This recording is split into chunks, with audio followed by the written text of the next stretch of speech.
Hey, nah, this bitch hard, man.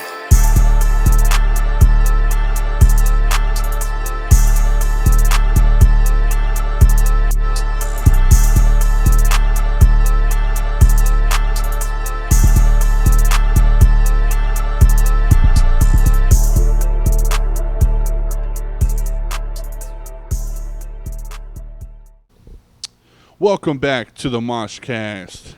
It's me, Almighty Sai, and surprise, we do have a very special guest. And honestly, I haven't been this nervous since Diabolic's been on, to be honest. Why? Man, because I just see you as a very respected person in the community in Amarillo, and I don't know, whenever I started being like a part of the Amarillo music scene and like the arts and stuff, like I think you were like the first person I was like, man, he knows what he's talking about. He knows really? what's going on. Yeah. Wow, okay. And there's a lot of people here in Amarillo that respect you and kind of come to you for wisdom, I feel like. I even come here sometimes. I'm like, I'm going to go look for a CD. But sometimes I just want to go talk to Ray. Man, that's one of my favorite things. But today, it's Ray from High Fidelity Record Store What's here. up? What's up? On 6th Street. But yeah, I just was like, I was super nervous because it's usually crazy. I mean, you've seen me on pod here talking to my friends and we're joking around and bullshitting, and I was like, man, I don't want to like, I don't know. You're just like this I don't know. In my world, it's like you have this aura around you. Oh wow. Of this like wisdom and like, I don't know. That's wild, man. You know, they say what people think about you is none of your business. So I had no idea. There you go. See, awesome. I've never heard that. See. Oh really? You okay. are wise. All right. Do you feel like you kind of like got some wisdom? I always think about that. I hope so. At this point, man, like with what I've been through in this lifetime, Right. yeah, I hope if I haven't carved out a little bit of wisdom, then I've been doing it wrong. Yeah, to be honest. Some people, I'm like, hey, what do you think about this? And they're like, I don't know. How do you feel about it? I'm like, I asked you, what do you think? How do you feel about it? That sounds like an expensive therapy session. Yeah, it does. Maybe they're therapists. I don't even know something. But how's it going? How are you feeling? Man, it's really good. Things are going great. I always tell people, you can always get to a point in life where you can have a complaint here or there or whatever, Right. but it's not a real complaint. It's just all living, I mean, the record store is amazing. It's doing really well. I mean, I've got great people around me. Right. The universe has surrounded me with really cool people. Good. And yeah, I just, have really nothing to complain about. Good. Nothing but like gratitude. Yeah. I mean, like even the complaining and stuff, it's kind of like, yeah, but what am I going to do about it, Yeah. At the end of the day, I'm still having a good day. Well, it's what's in your sphere of control and what's in your sphere of influence. Oh, word. Right. Yeah, that's true. Yeah, in control, and then that's the thing that's happening a lot right now. That's what's happening a lot right now in the world. Is like there's a lot of things that we can do, and then the things that, especially for me personally, a lot of things that I can't control. Those are the things that kind of weigh me down. And I was actually thinking about like the space mission and stuff. Yeah. Listen, I know we talk a lot of crazy stuff about space and time and conspiracies and whatnots and the flat earth and stuff on here.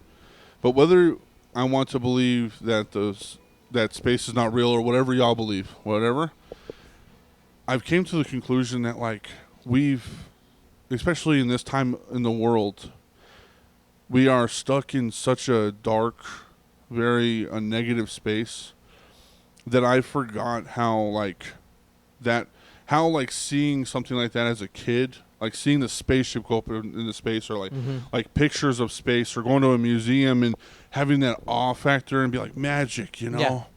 And whenever they did that, like I was watching it and I was like, I haven't felt this feeling in a minute, I'm an adult. Everything's just reality. I got bills to pay, And then that feeling of like, wow, like this is magic. Right. Like, this is like something we don't see in a very long time, something to experience in a very long time. And then it just hit me because I was like, there's so much negative stuff happening on this earth that just that one little thing kind of sparked that childlike wonder and like magic in me. And I kind of sat back and I said, you know what? I'm okay. I'm okay. Well, one of the things that when they interviewed the astronauts after they came back, they were kind of asking them, Right.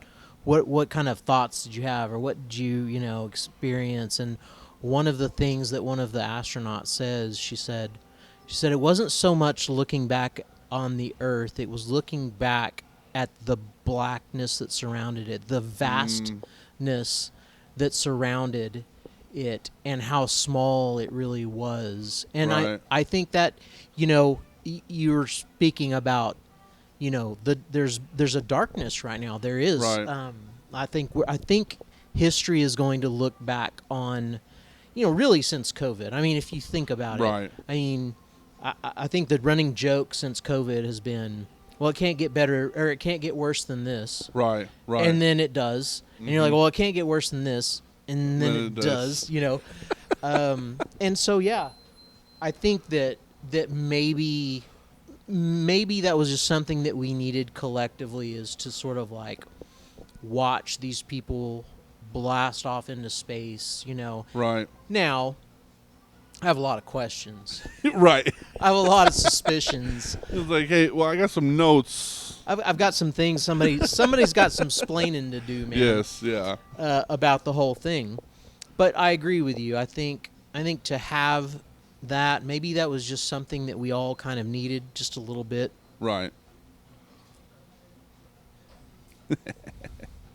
No, but yeah, we need to experience it. We need to see it.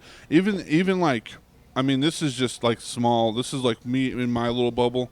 Is like even like going and doing something that like Joby had her birthday and she wanted to go out of town. Happy birthday! Yeah. If you see this, it was no, it wasn't birthday. I'm sorry, it was Valentine's Day. I take it all back. Yeah. Happy Valentine's Day, Joby.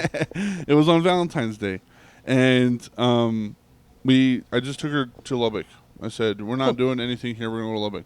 And we went to the Discovery Center over there, cool. the Science Museum or whatever that's you would cool. call it. And in the back of my head, I was like, man, we're 30. We're by ourselves. Is this dumb? Is this silly? But it's not. Like, no one knows who I am there. No one cares. That's cool. So, like, going there and experiencing something of nostalgia or, like, some wonder or curiosity, I don't know. I put all of the issues at that door, and I said, you know what? I'm going to have fun like I had fun when I was 10. Yeah, man, that's cool. And another experience that I had was I went to Colorado with my friends. We had a red eye. They wanted to go to the dispensaries, Yeah. They're like, we'll be back on, like, Sunday. We'll go on Friday night. We'll spend the night. We'll have a day, and then we'll come back. And I was like, all right, cool, whatever. I don't do that stuff. I don't smoke, but I wanted to get away, so I went to Colorado with them. We went on a hike. Nobody does that because it's illegal here. It's illegal. Which is crazy because they put a little like a 2-week little hold on it, so they get some of that stuff back for 2 weeks. But even then, it's like we can maybe get it back after. I don't know. So I've been talking to my friends at Headhunters. Shout out Headhunters. But I've been talking to my friends over there, and they're like, "Yeah, we're gonna get it back for 2 weeks, but we don't know after. So you might see it, you might not." And I'm like, "Oh my gosh, it's such a up and down with this thing. Mm-hmm. It's crazy." But we went to Colorado and we took a little hike, and man, I can't remember what the place was called. It was like the Garden of the Gods, or Yeah, dude, I've been there. Yeah, it's amazing. It's super amazing. It's like the views that you get from over there is crazy. Absolutely. But what I got out of it was I was standing next to like what it looked like a hill, and in my mind I was like, this is a rock. Mm-hmm. And as big as I am, walking around town and stuff, and the mall, and like around the street on 6, I'm a big fucking dude. You're a big dude. So people always tell me like, you're so tall, or like I bump into somebody because I don't see him, or whatever the case may be. And I'm like, this rock is bigger than me in like such a proportion. Mm-hmm. And then it turned into I'm on Earth and I'm an ant. and then the Earth is an ant compared to the universe. Sure. And I was like, man, like, people get so caught up in just, I wake up, go to work, pay my bills, take care of my house, take care of this and that, blah, blah, blah, go to bed, repeat. Let's forget about eating. Let's forget about taking care of our mental health. Let's do this cycle that is tearing us to shreds. Well, you know, capitalism kind of forces that upon us. Right. If you're going to live in a capitalistic society or country, then you have to be in that sort of worker bee, you know, wake up, do the thing, give you everything you have into that Right. that machine Right. that is capitalism. Rest just enough so that you can get up and do it again. Yes. Yeah. You know, and I think that, I think that that's one of the things about this time that's kind of making me hopeful, is that I think people are starting to realize it. I think that's why you've got, I know a lot of people that are servers. They work for, restaurants and stuff. And I remember my days in the service industry, and, we were working like 6 hours a week. And these guys are like, well, I work 4, and then I'm off 3, Right. and then, sometimes I'll call out, and Bobby will pick up my shift, and yada, yada, yada. And we're starting to go, we don't have to grind away our years, right? Right. And we can somehow, it's almost like a 1 foot in, 1 foot out of the capitalistic machine. Right. And I hope that, or the hope is that people can do things like that. It doesn't cost that much. I know it does cost. It doesn't Right. cost that much to get a bunch of friends, pile in a car, and drive to the Garden of the Gods in Right. Colorado. Yeah. Like on a grand scale. Yeah. Yeah.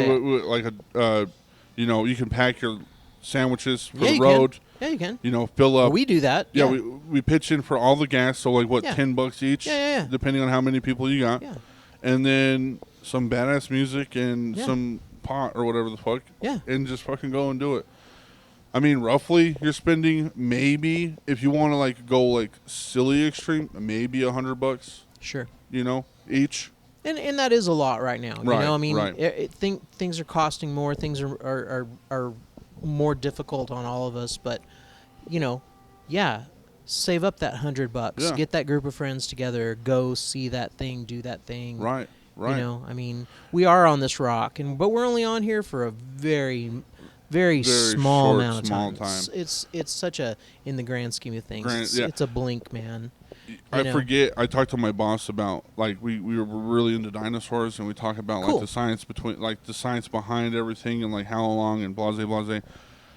We're talking about how long we've been on this earth, humans, the species, compared to Homo sapien even. Yeah, Homo sapien, compared to some of the dinosaur species that have been millions of years. Oh yeah. Like, they were roaming this earth for millions of years. And then on top of that, millions of years after the fact, after they got extinct, that's how long they have been buried under the earth, and then we have now discovered millions of years. So you're talking about us being on this earth for not even a fucking sand grain. You just of time. You don't get much time. So Yeah. you've really got to, the things that you don't have a lot of, an excessive amount of, those are the things that you have to really appreciate and respect. You said something about respect earlier. And I think that the amount of time that we have, because even let's say that you live until, I think the 87 is about the predicted average age that humans are living to right now in Western society. So you've got 87 years on this earth, and that seems, when you're like 15, that seems like a lot. When you're 22, that seems like a lot. When you get to be my age and you start doing the math, and you're like, oh shit, I'm like way past the halfway point. Right. You hope that you've done some good. Right. You've experienced some things. You've given back you've bestowed that wisdom that you were talking about. Yeah. And like for me, I've got 4 kids, and I think that I hope that they look back and they're like, and my dad, he was pretty cool. He like taught me a lot, both like applicable things that they can use in life, like how to change a tire if you have a flat, right? Exactly. How to do your taxes, or actually Amber does that part. I don't do that part. I don't believe in that part. You know what I mean? That's not a part of my religion. But but also, I love it because I do sit around and I have these kinds of conversations with my kids about what's going on in the world, the rocket that's going into space. What does that mean? What are your thoughts on that? Not just the narrative that we're given, but they question and they ask and they seek out. And I people really bag on like Gen Z and stuff like that. And there's a lot of like things like that Gen Z stare that they talk about. Like the kids come in the store and I'm like, hey, welcome to the store. Can I help you find something? And they're like, yeah. And you're like, well, if you need some help, you just let me know. Or what? Just check it out, man. But I also think that what we've done is we've created this generation of people that ask questions. It's not just given to them. Right. My parents, it was just what was in the paper. Right. You open up that paper or the 6 o'clock news, whatever they told you, that was it. Yeah. Fact. And then grapevine, at the coffee shop. Well, so and so said this, so I don't know. And then, that's true. Whatever. But it was very, when you talk about rockets that are blasting off and that sort of thing, I watched the Challenger explosion live because they wheeled a big TV into the classroom and they're like, hey, the first teacher is shooting off into space, and I'm sitting there watching it and the thing fucking blows up. Right. And you're like, whoa. And they were like, we're turning that off, and but let's forget about that. Yeah, they're at home. But you like, my point is that you experience these things and then you start questioning. Mm-hmm. Well, why? Why did the thing blow up? Why did this one go around the moon? Why didn't we land on the moon? Why did we wait? I think it's something like it was like something like 1973 or something like that was the last time that we flew like 45 years around the moon. Yeah. Like a good lifetime. Yeah. That we were like, nah, we don't need to shoot people up into space. Like why now? Right now in the climate of what's going on the Earth. Right. And so those are some of my questions. I love the fact that we shot a rocket off into space and we went around the moon and came home. I think that's cool. Right. But why? Yeah. Why? What were I do think maybe it's a space race. We're still a new space race. Yeah, because like I was talking to my boss about this, and I was like, "What's American? What is the apple pie? Yeah, like hot dogs, and then trickling it down, like even like with the worst things that are happening right now, the Epstein files, Trump in office, the gas prices, the tariffs, everything going and burning here in America. What would be the American thing? But what's burning in other countries? People are burning in other countries. But we don't want to talk about that. We don't want to. We don't want to put that on TV. What do we want to put on the TV? The American dream. The Americans went to the moon first. The Americans. Remember, so the Americans are going to be the first to go the farthest this time. So don't look at this excursion, I think they called it, in Iran. Mm-hmm. Don't look at these files that we released, and then we kind of took some of them back. We were like, oops. Yeah. We don't know who that name is or anything. Let's look at the rocket that we just shot up. Mm-hmm. And that's probably the best reason, right? Because we have I literally saw an interview with a NASA scientist. It could be from the late 90s, early 2000s, and someone literally said, why have we not been back to the moon? Right. And dude said, we kind of forgot how to do it. And we lost all of that data. And you're like, what do you mean? Right. What's up, guys? Do you guys need help? We were just wondering if we could put this up. If you put it on the counter, I'll take care of it for you. I'll get it put up. No, you guys please come on in and hang out and have a blast. But I'll put that up for you, whatever you need. Thank you. I appreciate it. But I think that's probably one of the best reasons for doing that. But I will plug in a whole other fucking USB stick of shit into this conversation. Yeah. Because do you know about the 9, like, basically rocket scientists that have either come up missing or are dead within just the past few months, years? Oh. There's 9 people. One of them is a general. Okay? Okay. So there's a general in the Air Force who oversaw research into rocket fuels and and he left his home. I think this is the most recent one. I think it was last month. Right. He left his home, left his phone, his keys, everything. Everything. Went on a walk and disappeared. There's a scientist that worked underneath him at this advanced aerospace rocket engineering laboratory. Yeah. This is all most of it's in New Mexico and in Arizona. Yeah, always there. It's I know. Area 51 and shit it's like that. always in fucking New Mexico. She did the same thing before he did. She walks out of her house, leaves everything behind, hasn't been seen or heard from since. And several people are starting to,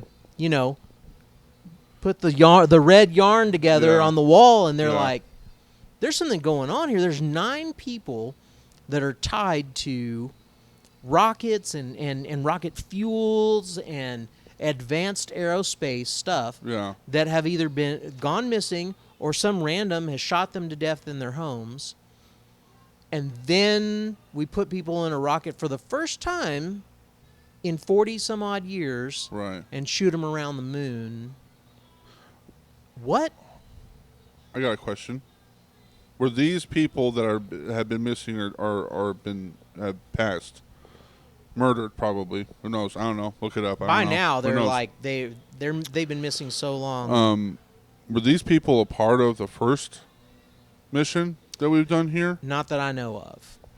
So I wonder. So they're almost like, okay, so technically yes, because they've been working on the fuel that they put in the rocket. Right. They've been working on things like the ceramic tiles, which is one of the things that it was an O-ring and a ceramic tile failure that blew up the Challenger. But they work on stuff like that. So especially on re-entry, whatever the craft is that you re-enter, you've got to go through the atmosphere, and it's designed like to burn up comics and shit like that. So it's going to burn up a fucking metal piece of hardware, whatever that you're sitting in, like your Toyota or whatever, right? Yeah. So you better cover it in some super advanced stuff so that it can come back. Right, and you're not Earth. hooked. Sure. And you've got to have like some really cool like fuel, and you've got to have like certain systems. Like there's really a lot to putting it. It's a missile. Right. It's a rocket, and you're just putting everybody on the very tip of it and blasting them off into space. Right. There's a lot of science that way behind the scenes, long before NASA gets all the components and puts it all together and sets it on the launch pad. When was the first time they talked about this trip? So that's a funny thing too, because it is not. I'm a news advocate, and I try to pay attention. Ray to stuff. is on TikTok, and whenever I need news, I go to his platform and I watch the stuff. I try to make sure that, because I repost things way more than I create my own content. Yeah. And I try to make damn sure that if I repost it, that I've done a little bit of research and I've done a little. This is not just AI or random shit. So if you ever go to my TikTok and you look at my reposts and you start scrolling down, for the most part, it's pretty a good source of what's going on. Or some type of, statement of what is, or the... You can pretty much put that in the bank. Yeah. The content creators that I follow and I repost, yes, they do have... It's funny because your citizen journalists right now, they are slightly like left-leaning. Yes. So there's always like Under the Desk News. I love Under the Desk News. It's very entertaining, but there is this sort of like there's a slight spin. Right. Okay. Right. But you can get it gets your mind thinking. You can get a good idea of what's here's the news. Here's what's going on. Right. Like you said, the world's pretty dark right now. Yeah. But I don't remember even 2 years ago NASA going, we're going to go back to the moon. We're going to go and circle the moon. Yeah. I'm going to have to look that up because I just thought about that right now. That's a really good question. But I would say for a mission like this, either they kept it a secret or they didn't know that they were going to do it. Exactly. And they were told you're going to do it. They had their little playing cards out of the hat and be like, what can we do to... Oh, the moon is today, actually. We're going back to the moon today. That's how I see a lot of things that go on. A lot of the things that make us, like, look this way instead of that way are the things that they pull straight out of their ass. You used to be called a conspiracy theorist and a nut job and wore tinfoil hats. Even I, back when 4chan was young and all the QAnon stuff came out and they're like, oh, they're eating babies. Mm-hmm. I was like, well, yeah. They're not fucking eating babies. You guys are fucking nut jobs. That trips me out. I've talked about this on pod. Turns out, looks like they were eating babies. Yep. And the funny thing about it, and this will circle back around to the rocket, I promise. The funny thing about it is that when they released a bunch of the Epstein files, I think it was the second batch that they released, come to find out that Steve Bannon, who is an advisor to our current president, who's a part of his administration right now, Steve Bannon and Jeffrey Epstein sat down one day and they said, we need to create sort of this conspiratorial right-wing situation that's going to get younger people to vote for Donald Trump. And they went on 4chan and they created Q. You know who Q is? Yeah. He's supposedly the insider guy. He was the guy that was leaking all the information. And he was like, hey, the Democrats and the people in power, when they say pizza, they mean babies. And when they say they're eating it, they mean they're eating it. Right. And all of a sudden, we had this movement of QAnon, these conspiratorial right-wing people that most of them stormed our Capitol. Now think about this for a second. Jeffrey Epstein, a known human trafficker, a known child rapist. Is this going to get you, like, who cares? Knocked down or whatever? No, like I'm a strike? I am so far beyond that. Okay, I am so far beyond that, Ray. So Jeffrey Epstein, 2009, I believe, is when he was first convicted for being a trafficker of human beings. And a guy named Steve Bannon created QAnon and what was later known as Pizzagate, which sounded completely fucked beyond all fuckedness. Right. But they said, here's the key. They said the only person that's going to save us from this shit show of eating babies is Donald Trump. That was the whole part of it. That was the whole... It was like they released enough truth into the ether and targeted a certain demographic of people and then said, here's the person that's going to save the children, and got him elected Right. in 2016. Yeah. And it's kind of starting to look like, number one, there was some truth to it, Yeah. but maybe if it was the Democrats and the left, fine, fuck those guys, put them in jail, Right. Yeah, 100%. hang them. Yeah.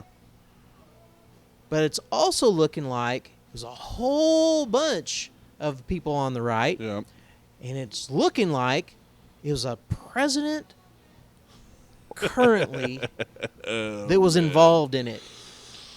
Oh, man. And so when they go, hey, let's shoot a rocket around the moon, I ask the same question. Why? Why and what? Why do they want us to look at the rocket, and what do they not want us to look at? Right. What's up, man? How are you? Good. If you need help, just let me know. Ray's got to do two things at one time. I have to do actual work, but it's Wine Wednesday. It's Wine so Wednesday. We'll be fine. Man, that's a lot. That's a lot to people that are watching. Take notes today. Take notes today. Well, and I promise you that anything that I just said, you could spend about 5 or 10 minutes Googling it. Right. 100%. Yeah. Yeah. And again, it used to feel so false and conspiratorial Yeah. and tinfoil hat and It so was silly. like who is believing this? I remember talking out loud to like my family members and like people that I knew, and they're being like, "Dude, you're so fucking far gone. Like you're crazy for even." I'm like, but here's the thing, though. There's not a lot of evidence that it's not happening. Well, and interestingly enough, in any other time and in any other place, had a bunch of files been released from the Department of Justice, Right. Right. even as redacted as they were, Mm-hmm. if a bunch of files were listed or released from our Department of Justice, it's the highest Right. judicial. It's like the cop's cop, Right. right? Also, The I wanna- lawyer. Also, I want to put in there too. We're talking like under the rug CIA saying that aliens were real type stuff too. Absolutely, which makes you Back- feel like a Back in like what was it, 2022 or 2020, I think, or something like that. They just like, hey, here's it. yeah. It's kind of like there's something to all that. Yeah. We're just gonna And we're not gonna give you all the info, Yeah. but there's something to it. Yeah, just like a soft release. Well, why? Why are Exactly. you? Making it not a big deal, and then that's another thing too with me is like we made it a big deal. The nation made it a big deal for this stuff to go on, like release these files. We want them. We need them, and I still feel like they did not make it. Like the government No. did not make it. Like they were like, it's not a big deal, dude. It's not a big deal at all. Like I don't know why you want these. And part of the problem is so the Epstein Act that was passed by Congress is actually a law that states that the Department of Justice has to release all of these files, Right. and they cannot redact someone based on it possibly ruining their political career. They can't redact someone just because they might suffer, Backlash. or anything. or even legal action. Right. Right. They could only redact victims' names and their images and things like that to protect the victims. Yeah. 100%, which is 100%. And valid. we still haven't gotten all of them, even though by law they were supposed to release everything. That's a fact. The second fact is that a lot of the redacted names, turns out, are not just victims. It turns out that a lot of the redactions, it's kind of cool. It's kind of a weird. We live in a weird time right now, in that again you go back to, like I said, the people that now, instead of having to work 6 days a week and 65 hours a week or whatever, they're down to like 4 hours a week. And don't get me wrong, that's tough because you got to make a living wage, but they've got some time on their hands. And so now all of a sudden you've got these kind of citizen sleuths that are like, I don't have anything better to do. I think Right. I'll delve into these Epstein files and see what I can find. And all of a sudden they're like, yeah, well, if I take this file and I take this file and I put them together, someone made a mistake and they took this guy's name out in this one, but they forgot to take him out over here in this one, and it turns out that the guy, it's not a victim, Right. it's a dude, and the dude is actually in our government right now, Right. right? And so you're like, well, that's not what we were told. We were told that we were going to get the full, and this is people that are registered Republicans, registered Democrats, people on the right, people on the left. One thing that we, at least at one point, we could agree on is release the files. Right. Hey guys, let me know if I can help with anything. We all said release the files. We think it's important. We know for a fact that there were some children that were abused. Yeah. And I've heard so many people refer to them as women, and so many. They were babies. They were babies, and Sickening. if you're 14 years old, I'm sorry, 14-year-old viewers, you're a baby. Yeah. You're a child. And you, that is a blessing Yeah. to be. It's not a dig. We as adults are saying stay that age as much as as long as possible. I'm not very verbal with this, and I haven't really talked about it, but I have an issue kind of that is very, very bad in my family and stuff. Oh, okay. And I always revert back to that. It's like they talk about it like we were all consenting and we were all adults there, and I'm like, Within your family, yeah, they talk about it like that. And I'm like, you can't get that back. You can't get that innocence, that yeah, childhood. you can't get that shit back. And the other thing about it is that true, they are adults now and they are women now, but now they have to find a way to life and get up in the morning and go to the job and do the grind and do the thing with this constant, and especially now it's blown up, and some of them, their actual names have been not redacted. Right.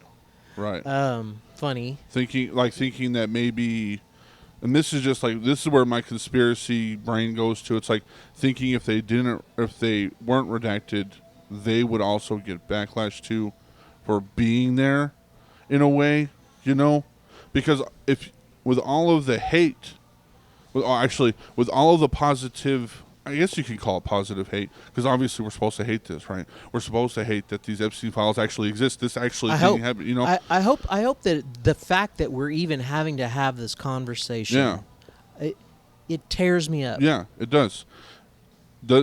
In turn, have people that are like, this doesn't happen. This didn't happen. This is not real. All these people are involved. It's everybody's fault. Blase, blase. And so, why redact them? Whenever you're ready to check out, you let me know. Like, why unredact those names? For what reason? I think it was intentional. Oh yeah, definitely. And I think, a great example, you know who Virginia Dufresne is, right? Mm-hmm. So she, for years and years and years and years and years, said former Prince Andrew raped me. Mm-hmm. Jeffrey Epstein was the one that trafficked me to former Prince Andrew. Here's a photo of me, former Prince Andrew, and Jeffrey Epstein. Fake. It's fake. It's all fake. It's AI. It's all fake. Right. She's just trying to get attention. She's just trying to. Which, by the way, why would she want attention with this? What a weird attention grab. You know what? Maybe 0.05 of the population. Maybe someone would wake up one morning and go, you know what? I have a wild hair up my ass. I'm gonna call myself a victim of something that didn't happen. Yeah. But truth has a funny way of coming to light, and I think that's a long road that you're about to go down, to wake up one day and go, Cy SA'd me, and I'm going to tell everybody. Right. That's a long, hard road. Yeah. And the burden of proof is definitely on me. Right. But Virginia Dufresne not only for years stuck to her story, wrote a book, and then supposedly committed suicide after the book was published. Oh yeah, I'm sure. And then that's when former Prince William was basically stripped of all his titles. Right. Yeah. Also, it explains in very, very detailed manner, writing a whole book in detail of what happened to. Yeah, but we're gonna make all that shit up. Yeah, that's crazy. Yeah, she would make all that. She would in very, very fine detail in a book to make it up. And, again, there was photographic evidence, Yeah. right? And she was told, you're crazy, you're lying, you're just trying You're to... insane. But, I don't think that the King of England would basically kick his own brother, Right. not only out of the castle, but out of the family, essentially, You're right. if there wasn't something. Yeah. Yeah. And really, that second batch, I think it was the second batch of Epstein files, really outed former Prince William. Right. I mean, and then they went and arrested him. But you know what? Virginia Giuffre never got to see that. Yeah. She never got to see the world kind of believing her. Right. That's fucking heartbreaking, Yeah. dude. Could you imagine That's going through all of that? And the doing, ridicule. doing and the, all of that for nothing. Like. And then you're no longer on this planet, and everyone's like, oh shit, she probably was telling. Looks like the proof is showing that she was telling the truth. Right. Yeah. I think that's where a lot of the stuff that we're dealing with now is heading to this very, very crazy civil unrest. There's only so much a person can take type beat where, let's take the fires, the warehouse fires, for Love example. Love it. Love it. Love it. I support. Yeah. I support warehouse fires as long as no one gets hurt. The guy that did the first time did it right. I think he did it right. And I mean, we're talking about the killdozer situation. Let's go back with the killdozer situation. yeah, Did it right.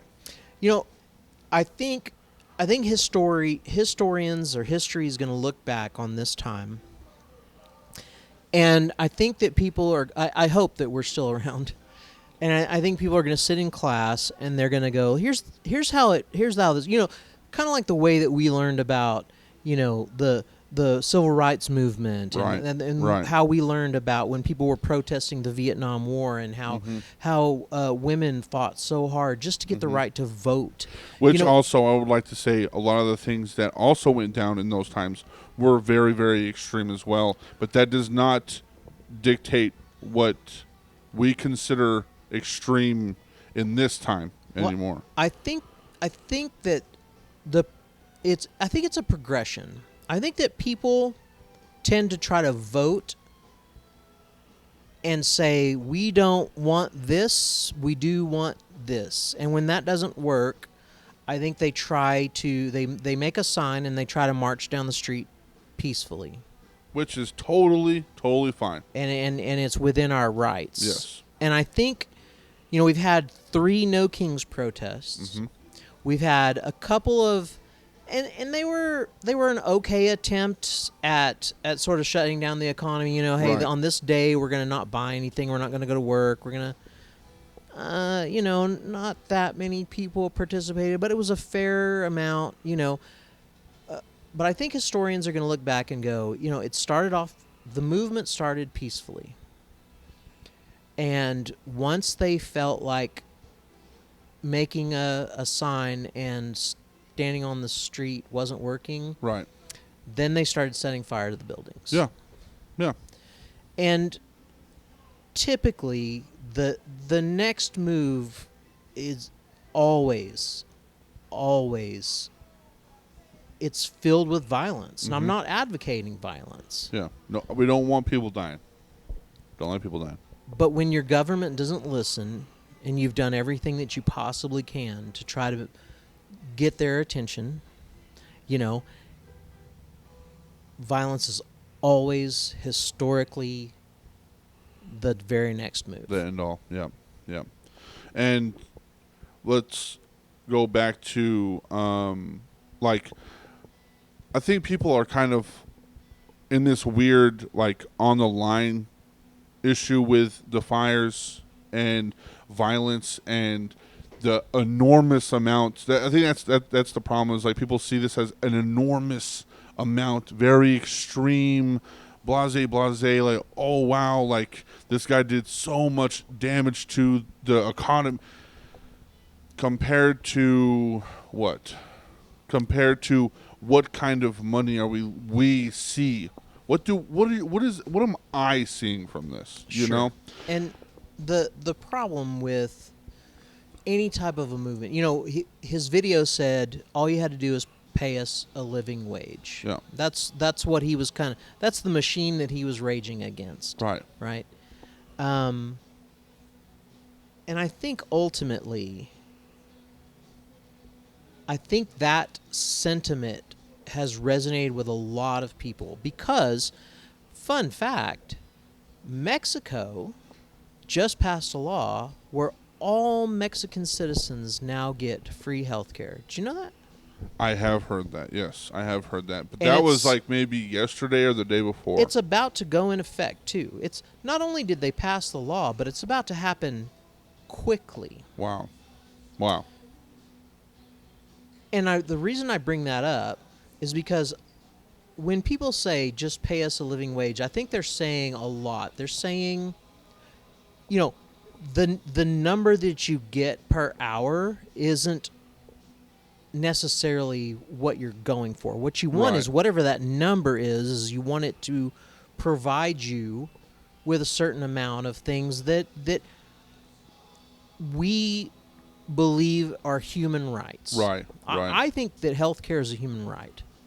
I don't think it should be gate-kept. Mm-hmm. I don't. Word. You and I have gone through some very serious and traumatic health issues. Yes. And I'm sure that even you, I'm sure it cost you a pretty penny, and you possibly it could still be costing you a pretty penny. Right.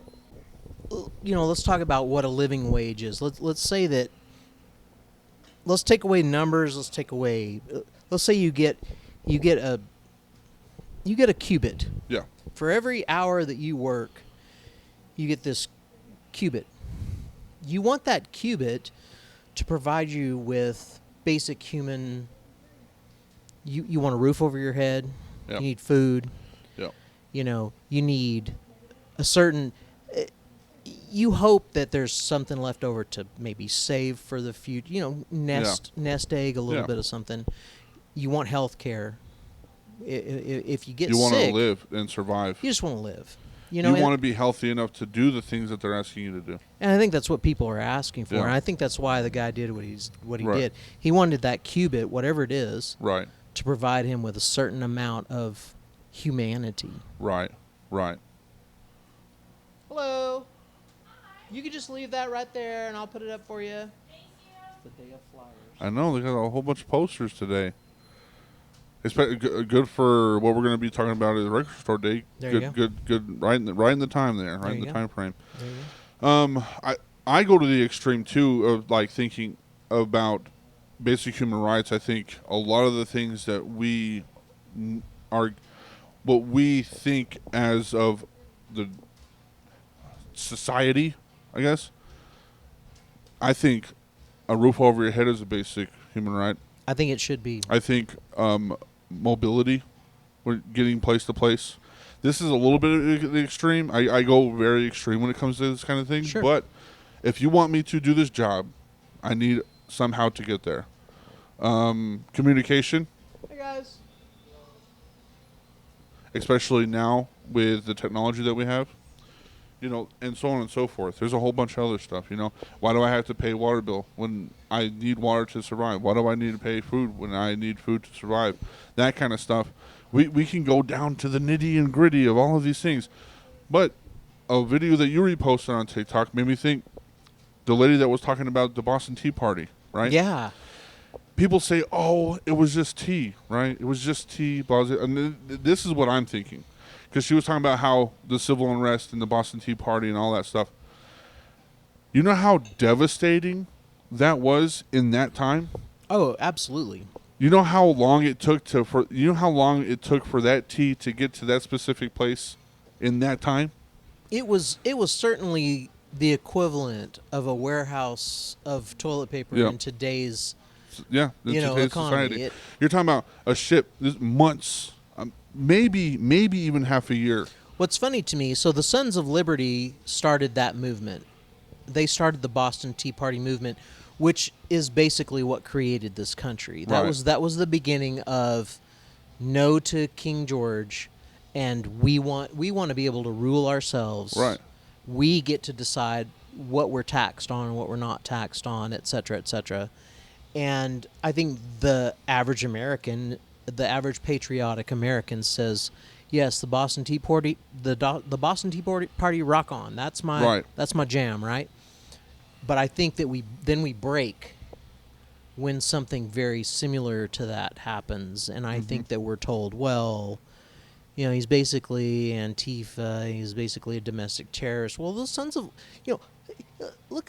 think of it like this. Look at from the other side of the pond.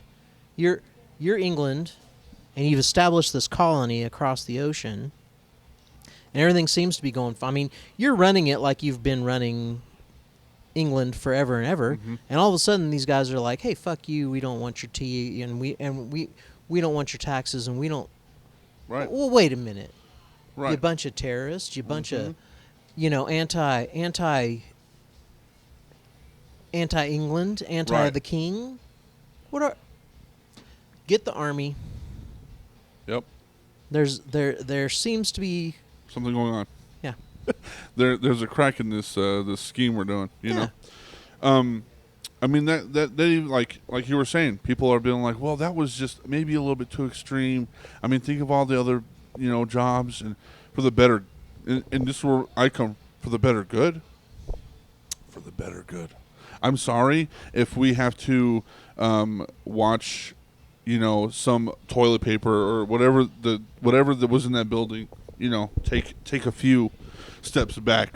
Ooh, I'm sorry. They want life for that guy. They're going for life in prison. That is another thing I was going to say too. You look at what's going to happen to this gentleman for burning down a warehouse that had no lives taken from this. Not one person. Not was one hurt. fucking person.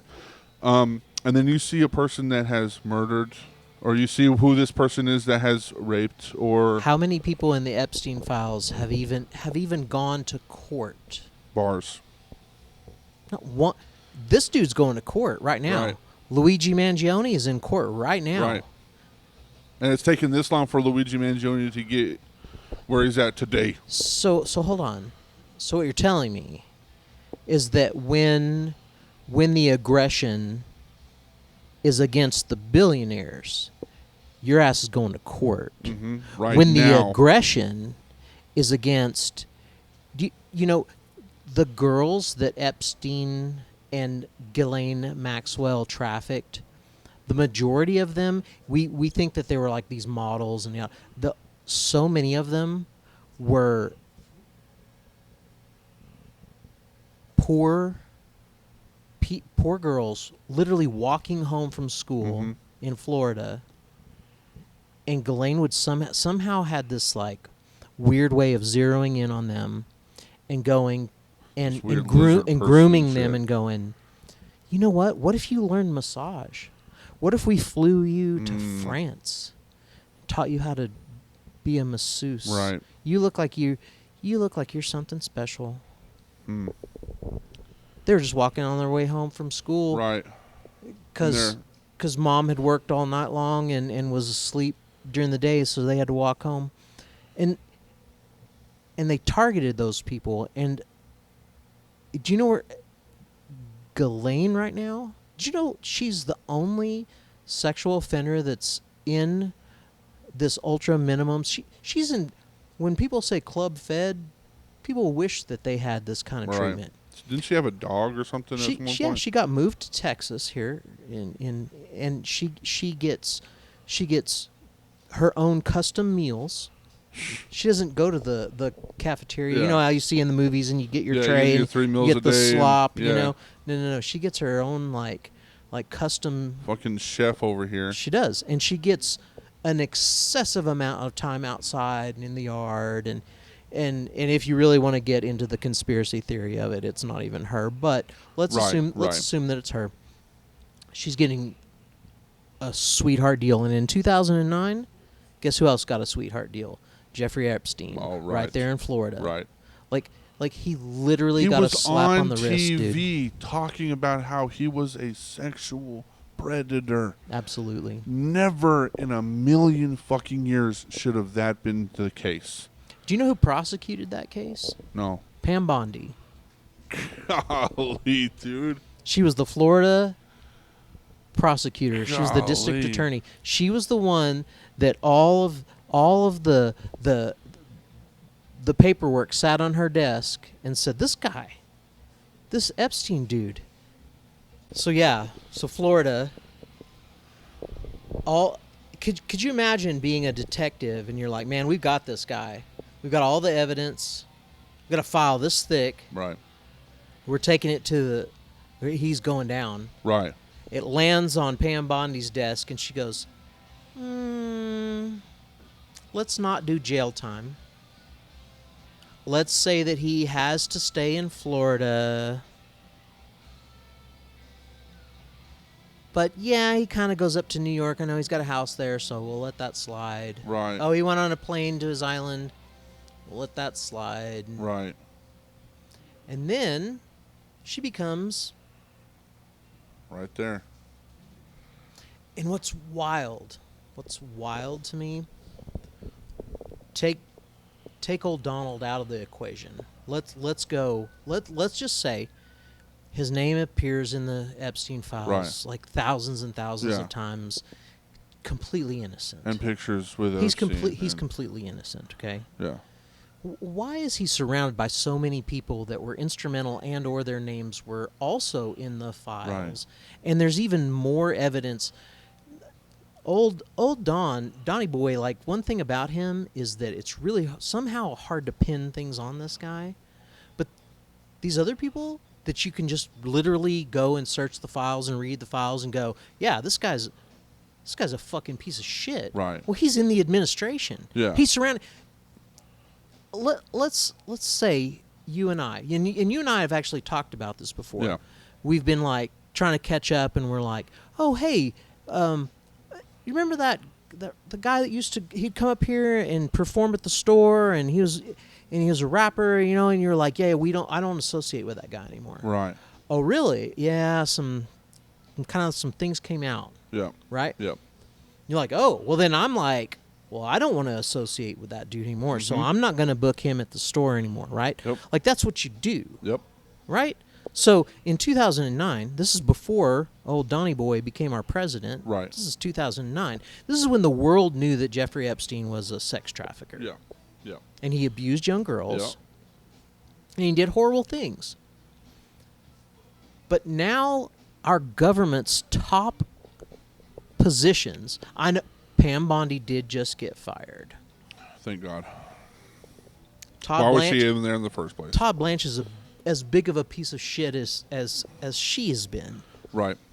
But okay, this is progress. Maybe this is the chink in the chain. You know, maybe this is the link that's going to get busted. Right. Right. Right. But why was she there in the first place? Why are so many? Why did our first lady in 250 years of this country, the number of times that our first lady has called a press conference and stood up at the podium behind the microphones and made an address to the nation, you can't even count it. Like, if you were missing two fingers, you couldn't count it. Right. Exactly. Right? You know what I'm saying? Yeah. Why all of a sudden did she get out there and go, do not know I was not friends with Epstein. He did not introduce me to Donald Trump. This is not. Because right. But hey, look at the rocket. Yep. It's going to get deeper and deeper as we keep on digging. Oh, speaking of all this digging and stuff, and I wanted to bring this up, and I keep on forgetting. a lot of the people that are on TikTok, their surveillance, they're fucking digging in deep. You know what I think started all of that? That fucking documentary, Don't Fuck with Cats. Really? I think that's what started That's all of this. kind of created the whole It's created this where if nothing's going to happen because of them, it's got to happen because of us. it's got to happen because of us. And I think like when that came out, I think a flame went into people's eyes and said, "You know what? I can do this probably. If I can't do this, I'm going to try. I can try." And I think that's what's cool. Like I touched on citizen journalists and kind of these like citizen investigative reporters and stuff like that, and they're using TikTok and they're using Instagram, they're using YouTube, and they're using these Substack and to sort of like put their content out there, right? And they're really doing the work. They're really like I don't. This takes more than hard. This takes massive amounts of dedication. It's consuming their lives. I promise you. Yeah. I took some time and actually went to the DOJ's website and put in some of those ETA or ETFA numbers and did a small amount of research on my own. I mean, I was heartbroken. I was instantly heartbroken. I instantly found the diary of a 13-year-old girl that was talking about how she kept getting impregnated over and over and over by Jeffrey Epstein, and they kept taking her baby every time she gave birth. In her diary, in her little sorry, I might get choked up. Yeah, that's all right. With her little drawings of butterfly. I mean, because she's... Yeah. She's a kid. Child. She's a kid. Makes me think of the girl that, said that God was with her. That's what gets me. So I've seen it with my own eyes, man. I've seen it with my own eyes. This is not a conspiracy. This is not hearsay. This is not tinfoil hat shit. This is real people that went through real things, horrific things, and it's pointing back to the people that are in power in this country. And again,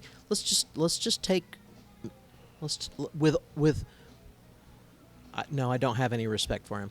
Let's take Donnie Boy out of the equation and say he's completely innocent. He has, for some reason, surrounded himself with the people that are in these files that these little girls have been crying out for years and years and years, saying, this is what he did to me. Yeah. Okay? Yeah. And they're in top positions in this country. When I was saying you and I immediately distance ourselves from people when it's like, oh, you didn't Ray, you didn't know that guy that performed in the store last year, there's a thing. Yeah. Right. I didn't. So he's done. Right. As soon as he messages me on Instagram, says I want to play in the store, I'm like, no, we're not doing that. Right. Right. Right. That's what you do. Same thing with a few issues that you've even said to me. Hey, I didn't know anything about this. Someone came in here and said blase blase, and I had no idea. Boom, and then it's not about rumors. It's not about gossip. Right. It's about you coming to me and going, no, like literally the dude is being brought up on charges, right? Right. For a thing. Yes. Yeah. For a really bad thing that he did. Yeah. And me going, didn't know that, and I'm distancing myself from that person. Yep. Why would Donald Trump bring them closer into his inner circle? Place them at the top of our government. Still hanging out with him, still talking to him, still. Help me understand it. I think that's the thing is like people need an understanding, need to understand when it's clearly in their face, and that is the understanding. But yeah, I think it's like with you and me, we understand that there is no understanding. That's why we don't understand it. Yeah. Because it's so outlandish, so out there, that it has to be not real. I think that's the thing that protects these people so effectively. Yeah. They're not eating babies. That's crazy, Right, bro. right. You're a nut job, man. They can't be doing Eating this. a baby? Nobody would do that. Right. No, and it's definitely not somebody that's like one of the good guys, like the president, or But it's usually the good guys that actually are the ones. maybe we're not the good guys. Yeah. Maybe we've never been the fucking good Yeah. guys. Yeah. Whoa. Maybe they've always been the fucking oppressor. Have you ever thought of that? I don't know. That's a little crazy to say. I don't know, man. Yeah, man. I don't know. Let's look back through history. let's look at what our presidents have done over, the last almost 200. We're about to be 250 years old in Yep. this country, man. Yep. Like, And we're every single one of them. like we grow up and we're the good guys, right? Like, Yeah. I was just talking to a good friend of mine who's also a customer here in the store, and we were talking about growing up, and especially like around this time in the afternoon, especially, or you come home from school, or maybe you stayed home from school or whatever. Like back in the day, you turn on the TV and there'd be a Western show on, right? And the guys were the cowboys and the cavalry, and they were all the good guys, right? And it was those quote unquote Indians, those indigenous people. They were the bad guys, and we were just trying to like live our lives and plant Yep. crops and Yep. have a few cows, and they were coming along trying to scalp us, and we were just defending ourselves. Yep. And then all of a sudden, you start really digging into it, and you're like, wait a second, Yeah. we were basically committing genocide. Wait a minute. We Genocide? came I've heard here? this word before. This word genocide. I've heard this before. I've heard it with the Aztecs. I've heard it with the Incas. I've heard it with what happened during World War II in concentration camps in Germany, Yep. in Dachau, and places like that. And I've also heard it used a lot right now in Gaza. And now I'm starting to hear about it in Lebanon. And well, who's committing all of these? Who's doing these things? Yep. Oh, you white fucking assholes. Whitey does this. No, they're not doing it because they're white.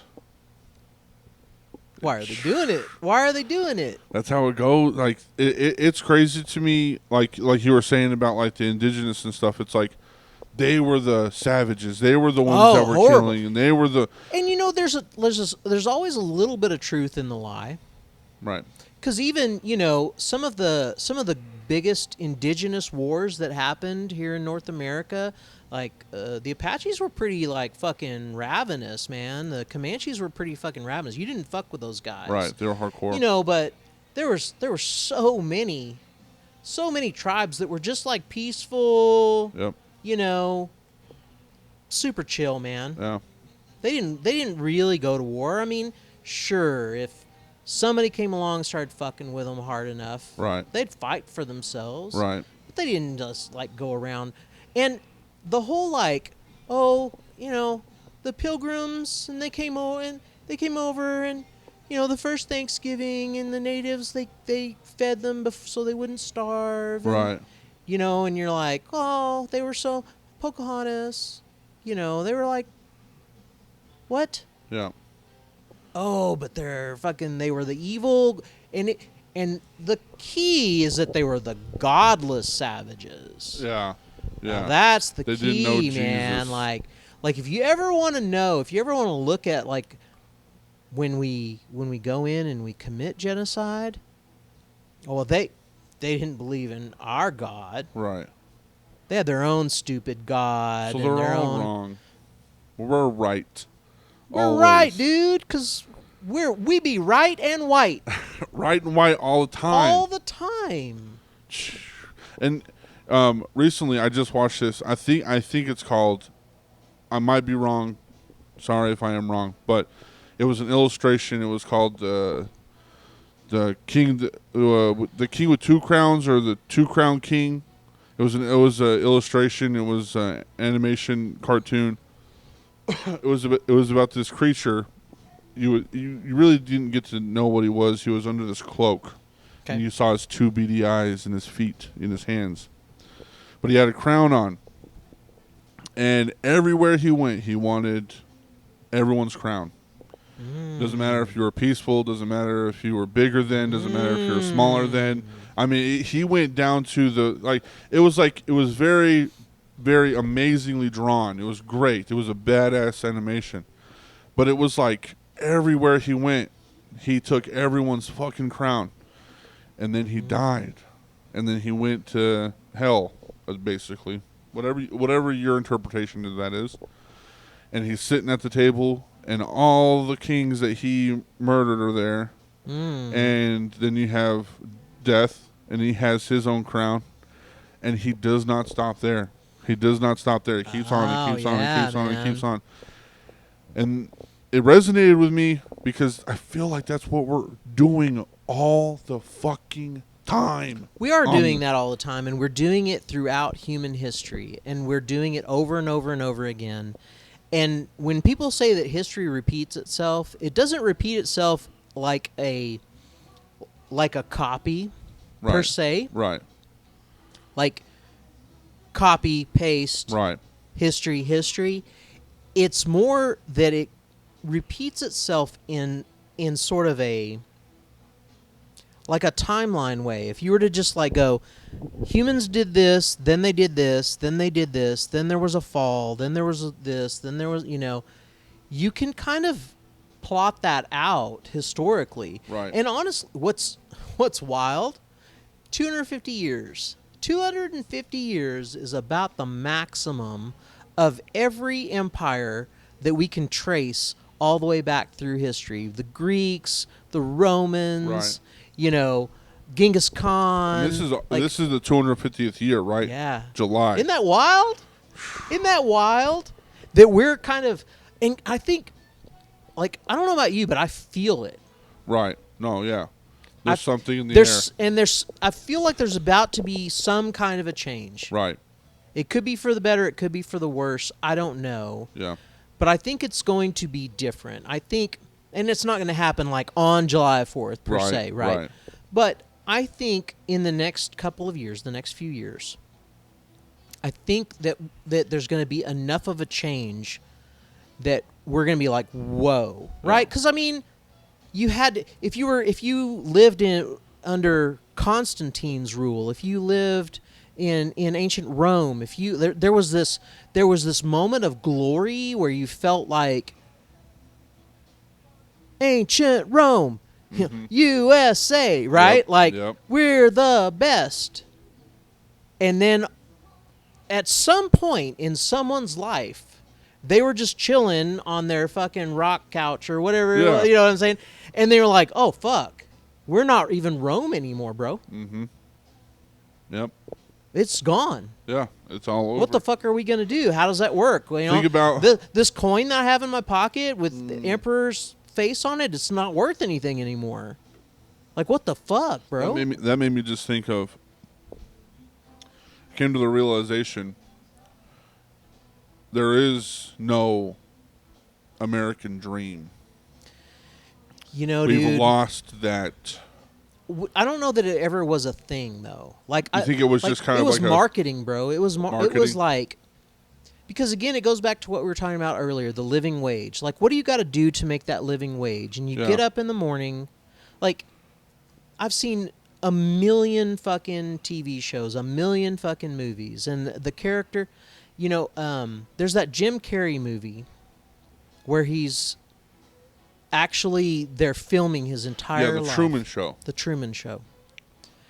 And he's kind of doing that. He's getting up and he kisses his wife and he gets his briefcase and he goes to his job and he's going through the motions, right? Right.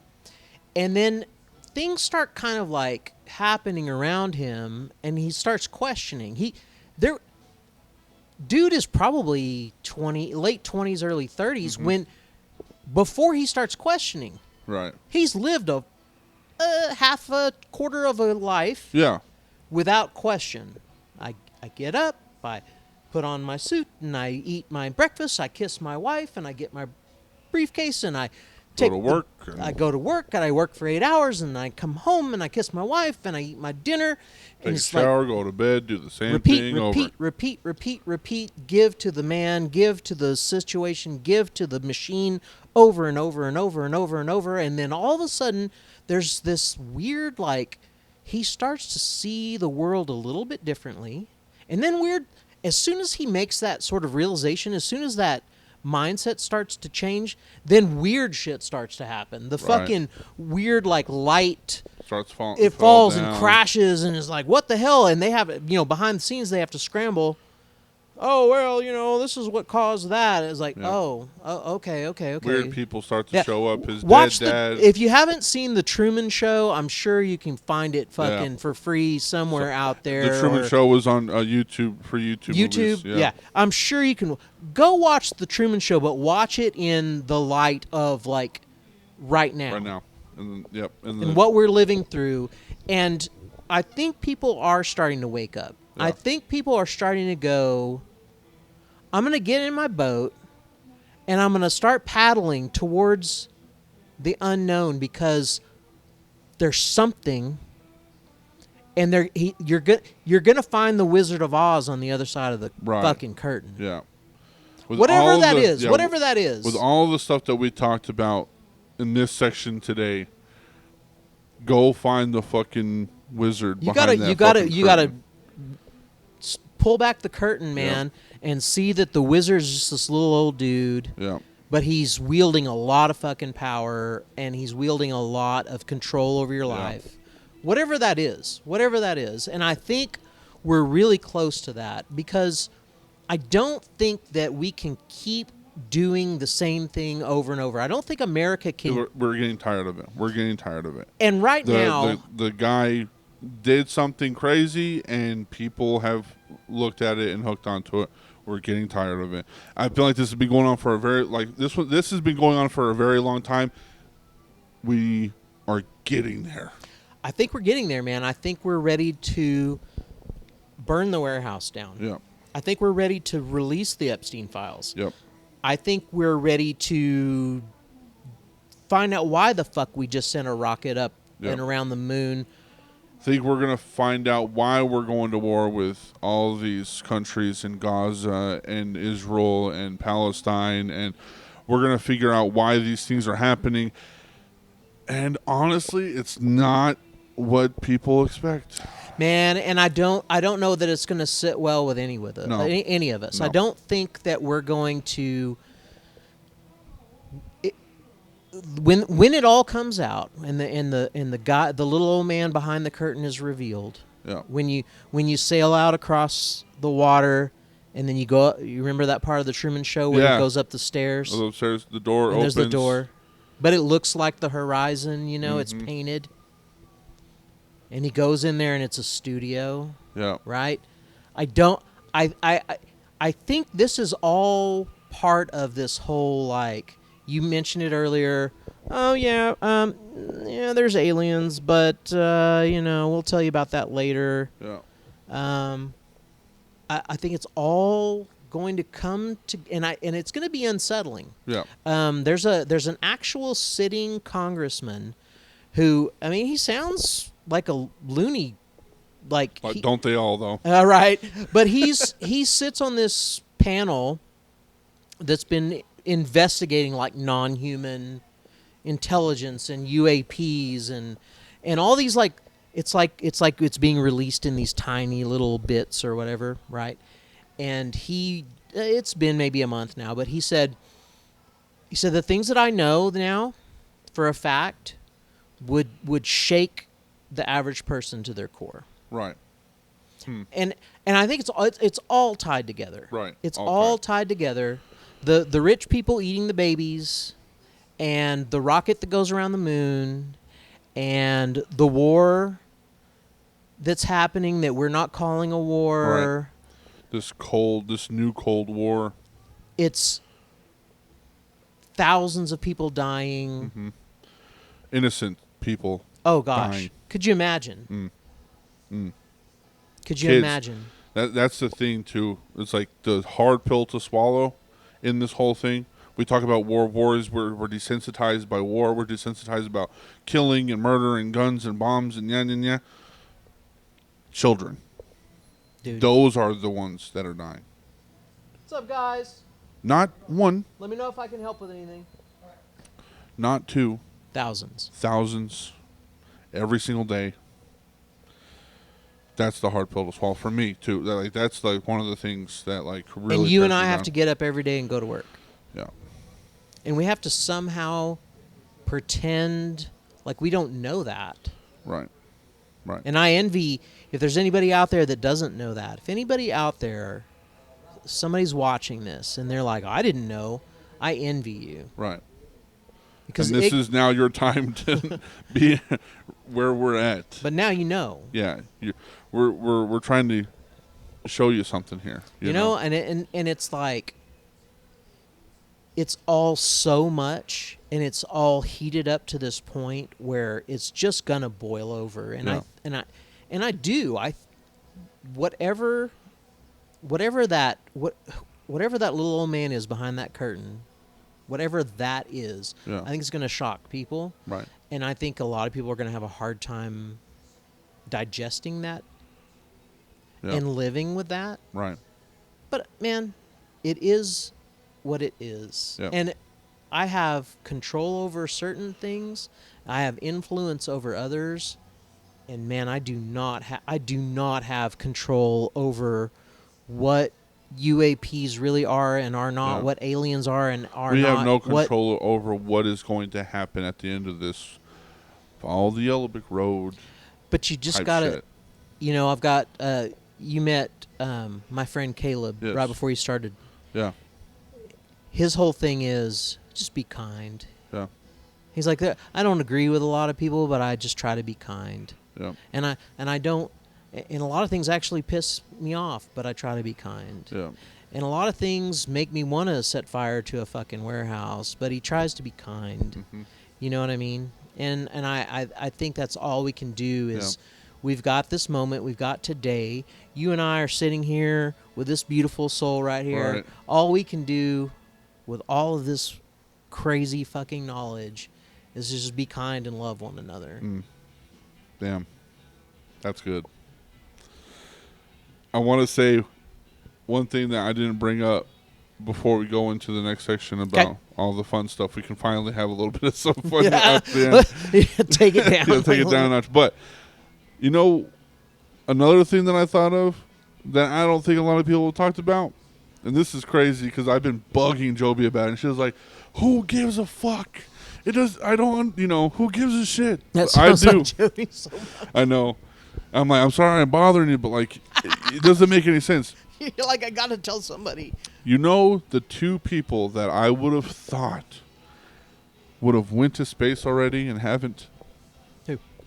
Neil deGrasse Tyson Right. and Bill Nye the Science Guy. Why wouldn't they?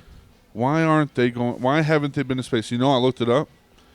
Bill Nye the Science Guy has tried to get into the NASA space program. They Not won't once, let him. not twice, but 4 fucking times this guy has tried. Okay, so what do you think? What do you think? Is it all fake? So it goes back to, why did Katy Perry get to go to space? Did she? Yeah, she went to. She No, I'm went up. saying. Well, that's what I'm saying. Yeah. You actually, yeah, you're on the road that I'm at. But you're right. Why put a pop star in space and not a Why not put world-renowned scientist? a well-respected scientist that people actually listen to. 2 of the well-respected scientists that we see on TV, that we gather information from. I think that's a great question. I saw a spaceship and I was like, wait a I minute. think that's a great question. That I was have a from, lot of respect for that question. Yeah, that was from the space. That was from the space conversation and the spaceship and stuff. But I needed to put that out there because, and maybe y'all should look it up. I don't know. Maybe we need to push this type of question out into the ether of TikTok and stuff. But why hasn't Neil deGrasse Tyson been into space? Why hasn't Bill Nye the Science Guy been into space? And they are the scientists that we listen to. But we put Katy Perry. Yeah, but we put Katy Perry and not, the people that have nothing to do with science and space and the Do you know there's new sexual allegations right now against Katy Perry? Really? Yeah. What? Look it up. Yeah. Look it up. Who? Man. Yeah. I liked her when she kissed a girl. That's as far as. Oh well, she kissed a girl Oh no. against her will. Oh dude, no. Look it up. Oh man. Jesus. Maybe only certain people get to go to space. Mm-hmm. That's why we're going to Mars. Anyway, after all that, I'm glad, write your notes down. That was really good. I knew when we got on pod we were gonna click onto some really deep stuff. I actually People enjoyed that. are gonna watch this and be like, they're crazy. Yeah, well, they know that I'm crazy. I've been crazier. I'm actually I was thinking about doing this, and I was like, man, I don't think Ray knows how crazy I can get. I've been doing this for 5 years, and we were talking about like all the specials that I've done and all the parties that I've done on this thing, and it's like, man, I've gotten wild. And I've said, I mean, nothing to be like super like concerned about. Like I've said some outlandish things, silly things, and people are like, "You're so crazy, dude." And I'm like, "Yeah, well, that's how I think about this stuff all the time. That's how I do it, But I wanted to get you on pod, one, because you're my friend, and I've always wanted you to be on pod, and I guess I was nervous, and it was just like, I don't know, like maybe Ray. I was scared. That's like wild to me.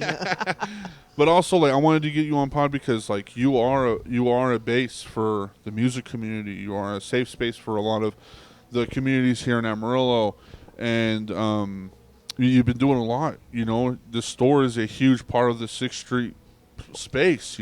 Well, man, when I was growing up, and I tell people this story a lot. I used to hang out at our local record store here. We had a Ralph's Records here. There's the one in Lubbock. There's the one here. Right. And man, all kinds of quote unquote weirdos and geeks and dweebs and that sort of thing hung out at the record store. Brian Deneke was a regular at the record store. So that little strip right there is kind of weird. It went from the IHOP. It's still right there on I-40 and Western. Yep. Okay. And then all the way across that little man-made lake that's right there, right? Mm-hmm. And then into I-40 in Georgia, which right now there's that big 2-story Burger King or whatever, I-40 in Georgia. Mm-hmm. That was a little strip mall. And Ralph's Records was right there. Wow. Domino's Pizza was right there. And I ran the Domino's Pizza. I was the manager of the Domino's Pizza there. Where that Roasters is at? Yeah. Well, okay, so where Roasters is now was a Burger King. Oh, okay. But then exactly where the current Burger King is, it was a strip mall. Okay, gotcha. And there was a Domino's Pizza and a Cleaners. Okay, right, in that little thing. Yeah. Okay. And then there was Ralph's Records. And then across Georgia, in it's Wolfland Village, I guess it is. Yeah, they had the Firehouse Sub and yep. But that was where the original Roasters was. Word. Right? Dang. So all the cool kids, like especially Brian Deneke and all of his friends, would coffee first. Well, I say first thing, 11 a.m. noonish, over there. And actually, Jack, you know Jack that goes over to the 806 all the time, comes in here, wheelchair Jack. Oh yeah. It's Jack's Blues Crate that's up there in the front of the store. Oh, okay. So that I can get that crate of records and I can get it to where Jack can get to it. Right. It's Jack's Blues Crate. Right. And then he has his own table over at the 806, right? Yes. Well, he had his own table back in the day at Roasters. Yeah. And so it was like this thing, like if I went in and opened the Domino's Pizza, I think we opened at 10 a.m., so I'd get there at 9 o'clock in the morning. I'd get everything set up. But kind of like what I do here is I'd try to get here early enough to get everything set up, go get my coffee. Mm-hmm. Well, I'd go across the street to go get my coffee, and there's Jack, and there's Brian and all of his friends. And I'd go in, I'd get my coffee at Roasters, walk back across the street, and then as soon as I got a break, I was over at the record store at Ralph's. And I say all of this There's a reason behind this. And how old were you at this time? Oh man, so like 19, 20, 21. Okay, you're getting up to. Yeah. Okay. Are you ready to check out? I just look around. Okay, cool. And so the reason I say this is that every moment that I could get, I would go over to the record store. Right. And the record store, now Ralph's, I think, I don't remember them doing live music there.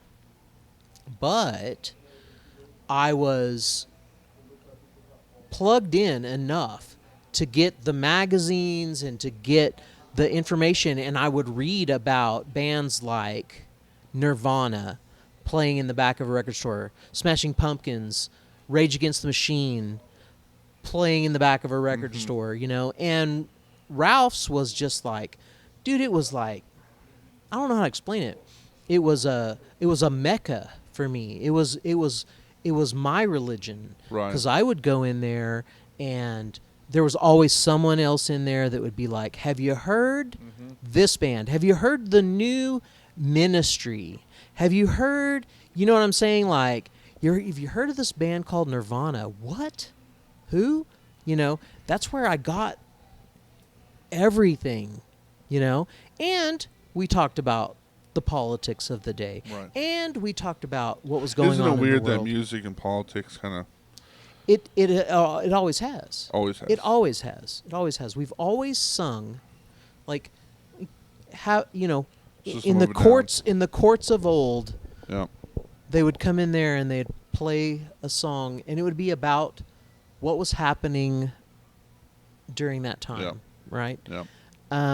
So when people are like, "Oh, they should just shut up and sing a song and not," man, it kind of goes hand in hand. Yeah. You know, Yeah. and art's Art's the same way. the same way.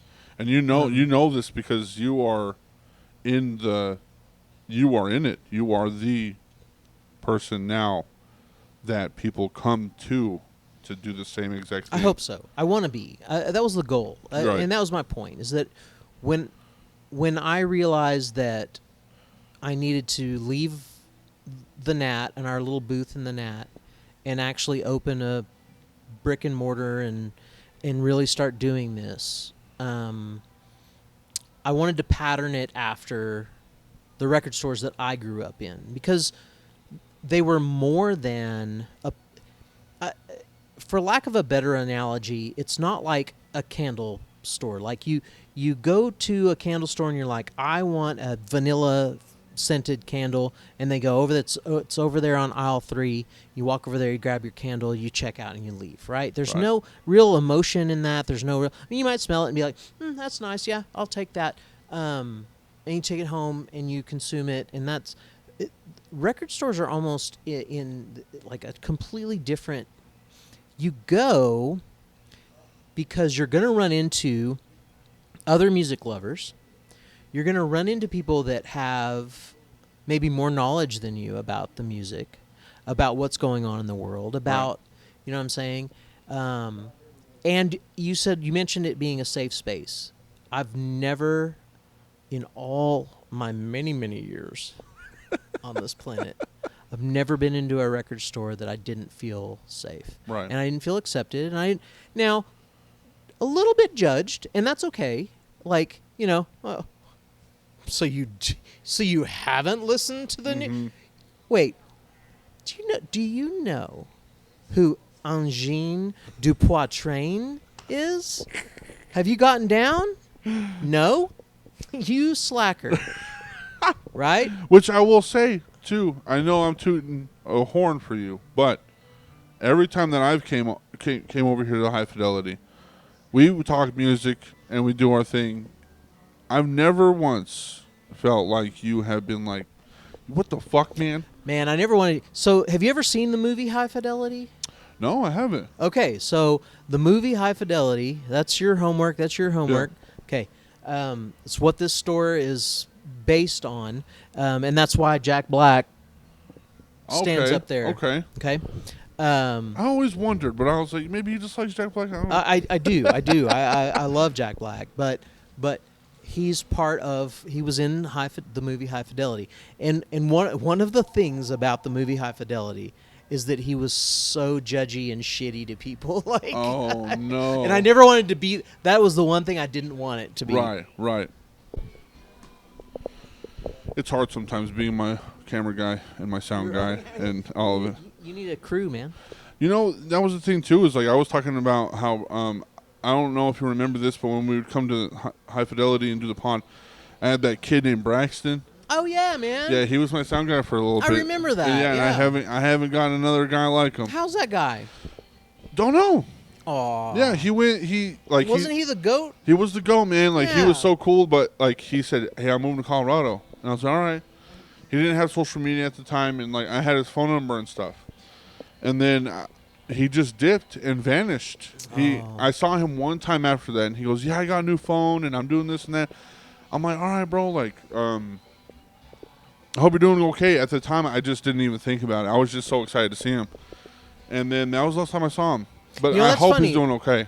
Yeah, man. Because like, it's funny that you kind of bring that up because, you know, we're sitting at about 4.5 years here, and in that 4.5 years, there have been so many people faces that I got to see almost Right. every day, Right. and now I don't see. You know, Yeah. they've gone off to college, they've moved away, you know, now they're working, they're doing. Get up every morning, kiss Yeah. my wife, get my briefcase. You know what I'm They'll, saying? they'll get their sense in a few. You know, 30. When I hit 30, I kind of like was like, whoa. You know, 30 was tough for me, man. That was a weird dude. age. You know Everything after that is I don't give a. Yeah, but you know, like I 30 was had rough. my surgery and my birthday all in the same time. Yeah, man. And it kind of just gave me like this really like hit of like, hey man, what are you doing? What are you doing, man? Like, chill out. You know, I've always been the guy that's like the work all the time, work always, get money. My grandma was like that. I got that mentality. Yeah. Do that, do it all the time, for always, ever. Now, my daughter is happy because she gets to talk to me every single day, and I get to see what she does, and she gets to tell her friends that I do music and I do pod, and work doesn't fucking matter anymore. Do you know what's wild to I me? get paid enough, and that's cool with me. Do you know what's wild to me? There's so many, and these are what we call like Western developed countries, right? And they've moved to like a 4-day work week. Yeah. They've moved to universal health care. They have things. They have maternity leave for the woman, and if there's a man, Yeah. he gets to take time off paid to get his family started. Right. Like concepts that, Were unheard of back then. and even today, it's like, well, that ain't America. Yeah. We get up. You we gotta work. got- You gotta work 80 hours a week. 80 hours a week, man. You pussy. What are you doing? That tears you down. My grandma was a workaholic. She worked until she had to be forced into retirement, and she worked literally. Sorry, Nanny. I know I'm talking about you. Aw. Worked until she died. Aw. You know, don't Dude, want to be like that. Did you see the latest White House post where the Uber food lady brought McDonald's to the president? Have you seen this? Yeah. Turns out that she's a grandma, and she's delivering McDonald's to pay not only for her to live, but for her husband's surgery. Mm.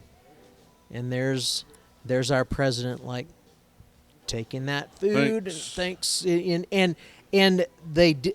I think they thought it was going to be kind of a publicity stunt to show that our president was kind of like down to earth. You know, Right, he just right. orders his McDonald's, Uber Eats, just like everybody else does, right? Yeah. But you see all the gold, like it's supposed to be real gold too, like all the engraving and all Yes, yeah, all over the White House. And he's and here's this.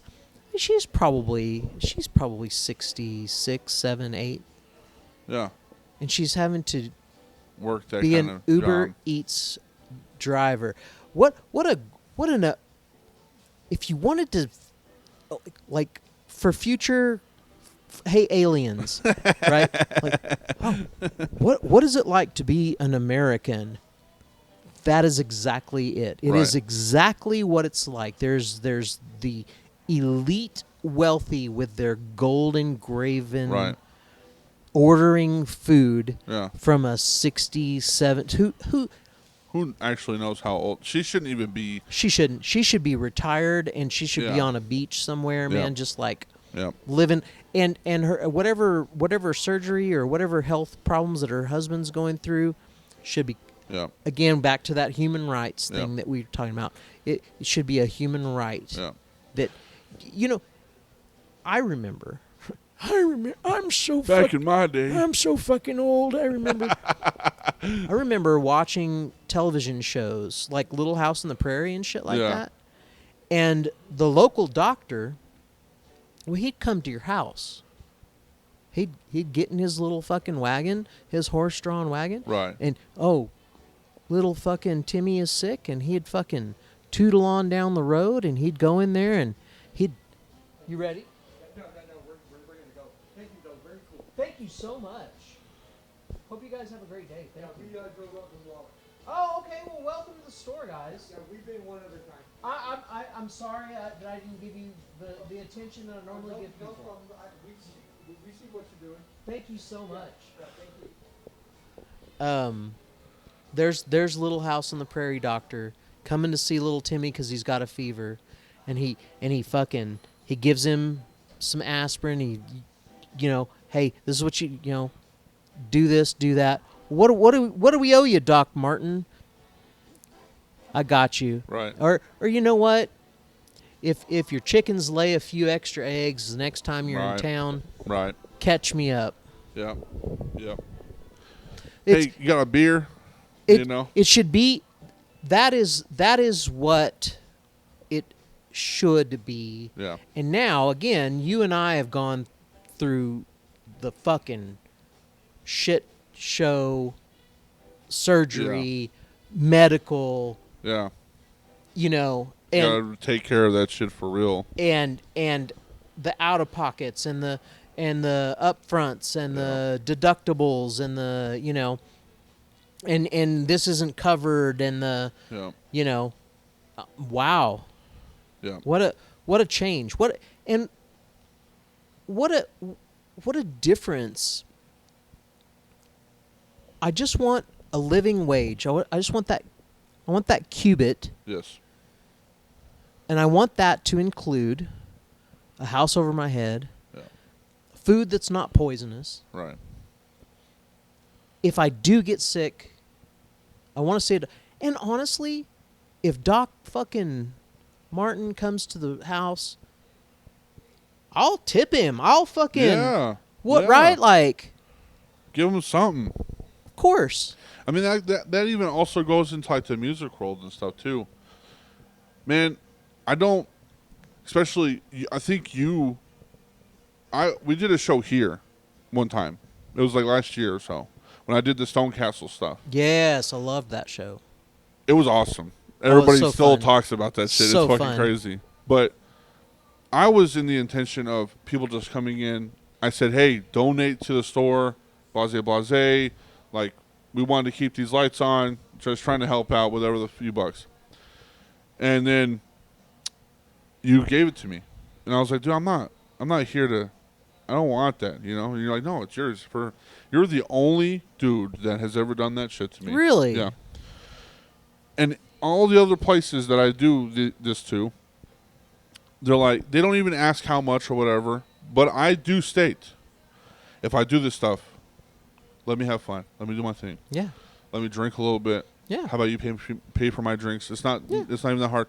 But even now, man, that's an issue. And I'm like, how far of an issue to where it's like, I'm doing this because this is my therapy. This is my fun. This is the thing that I like to do. And I can't even, you're requesting something from me. And all I am asking you is to let me enjoy with no money attached, nothing that you are actually giving to me. And you're like, I don't know if we can do that. And I'm like, bro, come on. Man, in all of my many lives that I've lived and the hats that I've worn. You know, I was a musician, and I was at that point where I was just like, man, somebody please just give me a shot. Give me a Right. space to do something that I love in front of people. Yeah. And finding that place was tough. And Because even you are a musician too. That's another thing. I that we did. wanted to, you know, it's tough up here, man. It's a small space. We got to do a lot of work up here just to Right. prepare the place so that people can come in. Yeah, and you so the move bands. all this. We got to move open. a lot of shit Yeah. around, and then we got to put it all back and be ready to open up maybe the next morning Right. or whatever. And dude, I've never made a penny from it, and I Wow. don't want to. Right. That's not why I do it. You know, I do it because record stores have been that place where bands could go. That was the first, you know, like that was the first show that we ever Right. played was at the record store. Right. A record store is supposed to be a place where you Willow come and you're loves like, the shit out of you, by the way. Who? Shout out Willow. Oh. Willow, yeah, they love the absolute shit out of the Aw, record store. I love Willow. And you, and they're like, that was the person that I was telling you about the June shows, and like, hey, let me know about. Okay, cool. They've been hounding my ass, being like, hey, let me know what Ray says, man. Like, let's do it. I'm like, I got you. I got you. What's sucking, not sucking, but what the challenge right now is that we've been getting so many of these advanced listening parties Right, and these right. listening parties that it's taking up space that we normally would have booked, like live shows. Right. And those first 2 summers that we were open, like literally, my wife Amber was like, "Ray, I love you and I love the record store, but we can't live up there anymore." Like we Yeah. were literally up here 7 days a week and Really. like many more hours than I care to even. At the beginning of when you started doing here. Yeah, at this because spot. we were like, oh, there's a show Saturday. Oh, and this band, okay, this band's gotcha, coming in gotcha. out of town on Sunday, and then actually there's another band coming in on Yeah, Tuesday. y'all and were then- the hype. Like, oh shit. this because is I this was kind of store. like everybody that was like, hey, can we do that? Yes. Hey, can we book Mm-hmm. a show? Yes. Hey, is this available? Let me check the calendar. Yes. Yeah, yeah. And I've had to rein that in just a little bit, Yeah. just so that, because I was kind of like, You'll also have to take care of your relationships, take care of your own life. and it was me I didn't want to say no to anybody. Especially being a new store. You wanted to. It wasn't even. It was more like I didn't want to say no to that band, Mm. or I didn't want to say no to that musician. Right. Like they were like, Ray, dude, I've been working so hard on this, and I just need a shot, and I didn't want to go no. Right. Right. Right. And so it was like really eating my lunch. But now it's like, I don't know why, but there's been so many new releases that have been coming out, and it's like so we have Record Store Day on Saturday, Yeah. the 18th. Literally, this is going to drop on Friday, so tomorrow it's going to be Record Store Day at 8 And then a.m. You're opening 8 at a.m. 8. Yeah. And then that night we have, we're sponsoring an event at 575 Pizza. Right. They're doing kind of a tribute to Bob Weir, who just passed away from the Grateful Dead. Yes. And they're doing they're showing a live concert, on their big screen and their cool sound system. And there's lots of it's like all you can eat pizza and Yeah, I saw that. I saw it was a huge deal yeah. for what was it, $30? It's like $30, and you get to watch the concert. You get 2 drink coupons. You get all you can eat pizza. You get a shirt that we designed, and then they're gonna do some other little things like some raffles and some fun stuff like that. But I mean, That's like a you'd fucking drop boat. $30 for like some pizza and beer, and then on a regular day. for sure, You know. and you get all this extra stuff. So that's that night on the 18th. Then I'm gonna try to take a breather on the 19th and recharge. On 420, we've got Jazz Dispensary, which is Yes, I saw that. It's a listening party. It's not advanced per se, but it's a listening party with lots of like free giveaways and stuff like that. And then right after that, we've got Noah Khan the very next day. Wow, Noah Khan, Jesus. Noah Khan's big. Yeah. lots of fans, and people were looking forward to that. So that's pretty much consumed. Literally, I'm going to be spent, basically. So there's that. So, for any acts or any bands that have been trying to book up here that haven't had a lot of luck, that's why. Right. Well, you got a lot. You just not only do you have those things going on, but you have also just a lot on your plate. I mean, you're literally taking care of this whole place. Talking about 4.5 years might seem like a lot of time, or it's a long time for some people, but 4.5 years in a business is not really a long time in this space. I was in the furniture business for a very long time, and one of the things that I learned going into a mom and pop business, or like you're starting your own thing, is that like the 5 years is probably the most crucial time. It is. One of the things is you're always in the red. Don't fucking even think about not being in the red. You are always there. And right now it's like, you think a lot of people know, but there's so much more push. I mean, you talking about the gentleman that we're from Lubbock. We haven't been here before. Lubbock's an hour, 2 hours away. You've been here for 4.5 years. No, I get people come in all the time. They're like, I didn't know we had a record store. I'm like, man, I push. Yeah. I push. And you do. And you do push. That you find me, and you're right. And other than my surgeries, and then luckily, because shout out to Joe, I've had some. Well, shout out to Tanny for covering the place while I had emergency surgery, right. And I was laid up in the hospital for fucking ever. Shout out to Joe for helping me have some vacations. But other than that, I've been here 6 days a week, and I do everything. Right. Like I'm the maintenance guy. I'm the purchaser. Yeah. I'm the janitor. I'm the sales clerk. I'm the floor. Every inventory guy. I open it. I close it. Yeah. I'm everything. Talk about plumbing. That was one of the things that I remember a few years ago that you had an issue, and it fucked up. It was that rave. Yeah. It was that rave. Stop shitting, guys. Come on. Can you not piss and shit? I don't know. No, they ripped the whole fucking sink out of the wall. Oh yeah, that's right. It was wild. It was beyond. Yeah.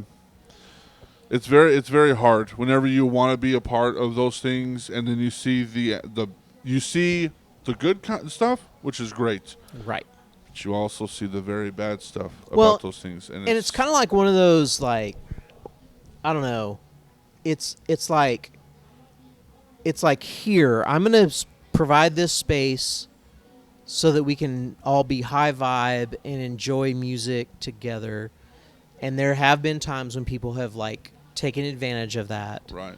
Or they've been there better not be fucking brown M&Ms in our fucking bowl of M&Ms that's in our rider, or we'll fucking tear the place down. Right, and you're like, right. Bro, it's a record store. I had a band come in here, dude. I can't remember the name of the band, but they brought enough equipment into this tiny little space that they could have played the Civic Center, and that's not a fucking exaggeration. Are you kidding me? Towers of fucking rack effects, fucking towers of fucking. They kept rolling, and I was like, guys, it's a record store. It's not the fucking, Yeah, we don't want to tear the walls off. The hell? And, I mean, they rattled this place. They rattled the shit off the walls, man. I was like, okay, guys, so yeah, it's definitely a balance, and I'm trying to find that, yes, I want you to come here and perform. Right. But fuck, man, no, I don't want to have to replumb my bathroom, rehang everything on the fucking walls. I mean, kind of bring some common sense. It's a you tiny don't space, need man. a giant fucking sound system for this place. Rattle the fucking. Yeah. I highly suspect that we rattled our neighbor's shit off the Right, walls 'cause right. he was fucking pissed at me. Well, you said coming from the net. I didn't know that y'all were at the net. Oh yeah, man. Like But so. what made you decide to?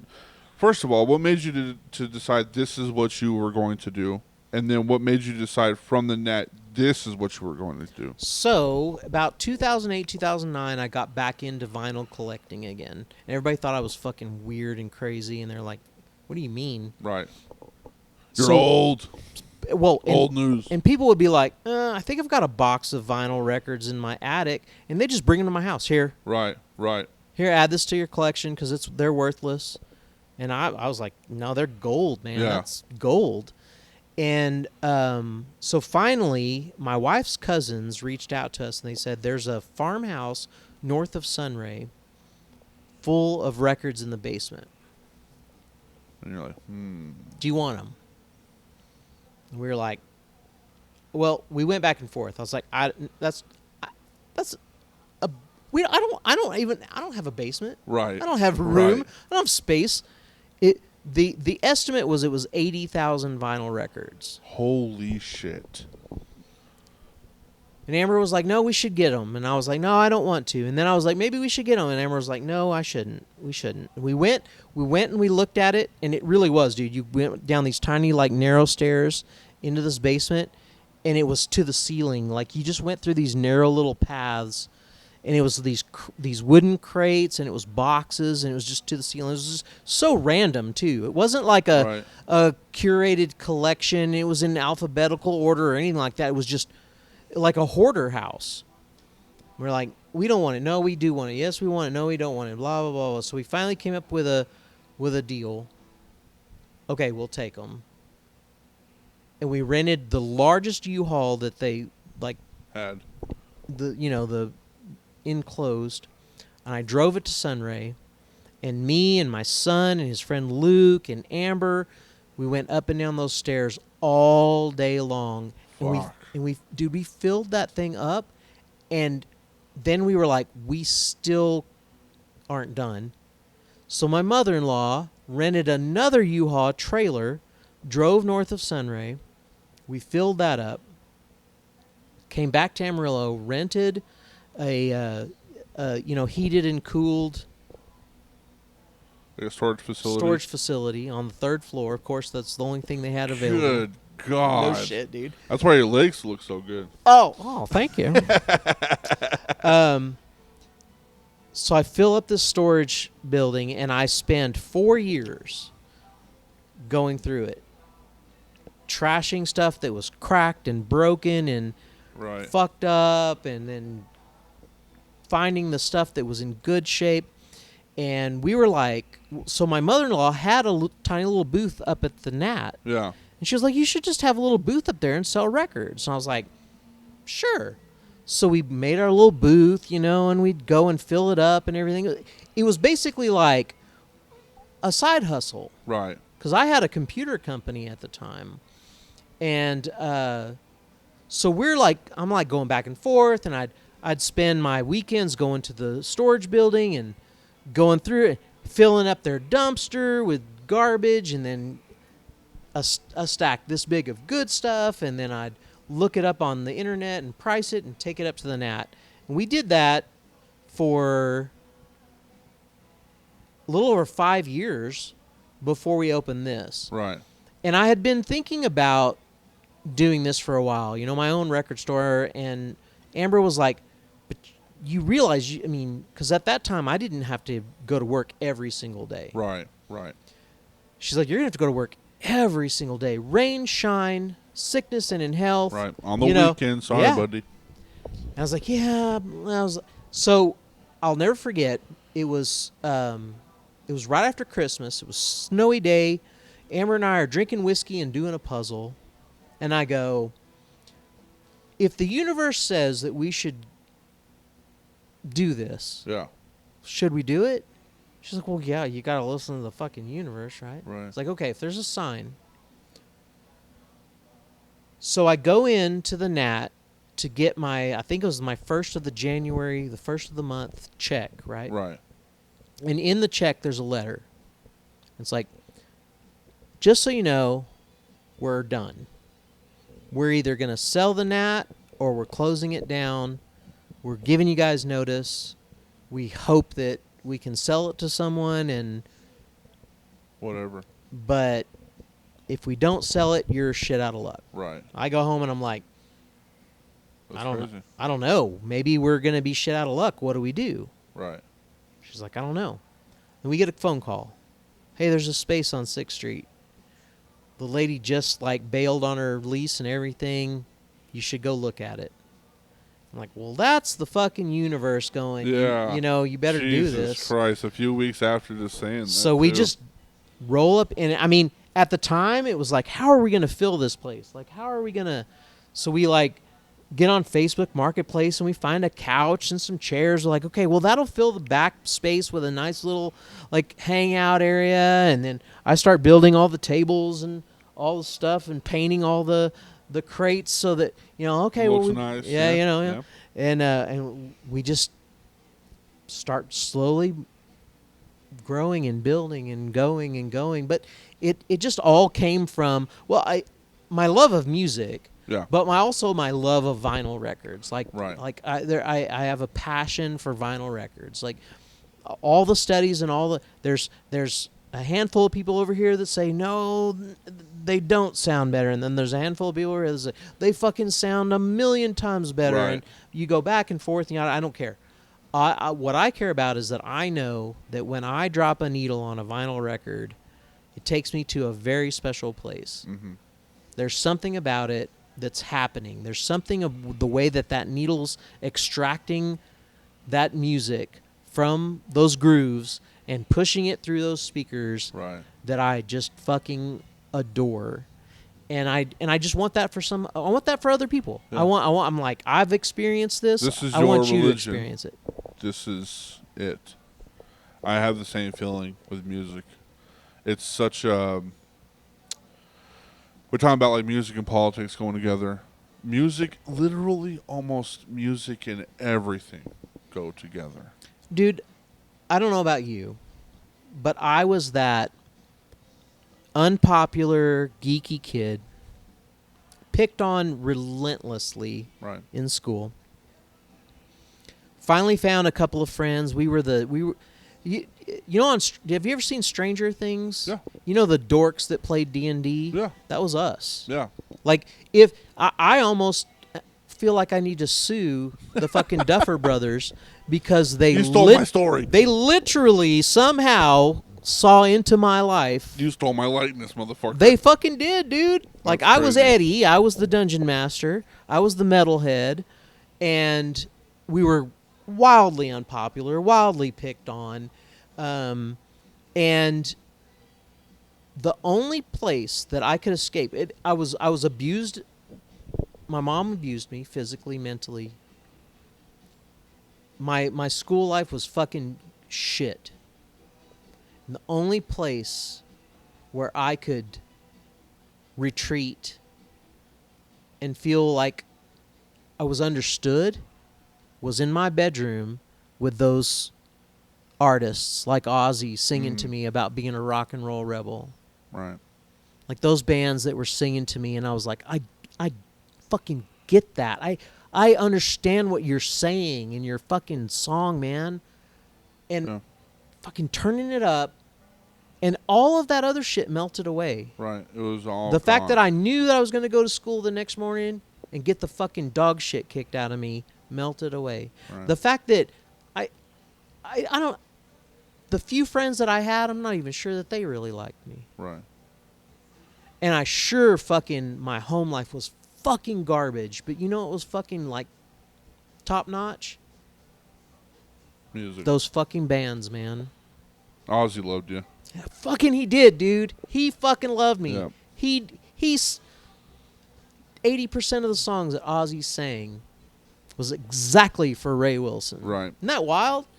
That's how it is, man. Like people you can talk about it and like you can try to make people understand, but there is no